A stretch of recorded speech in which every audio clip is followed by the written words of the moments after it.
Sometimes when printing from Mac computers to these Sharp copiers, there's a protocol called SNMP that will push data from the printer to the computer, such as low paper or low toner, and sometimes the computer will interpret this to mean that the printer is offline when it's not really.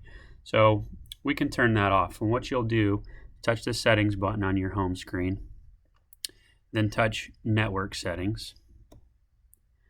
And the password here is just admin, A-D-M-I-N.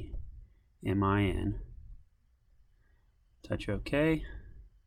Touch login.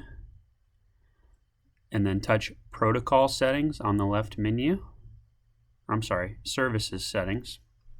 And then there's an SNMP tab. And we'll just disable this and touch submit. And then the machine will want to reboot. So go ahead and touch reboot now.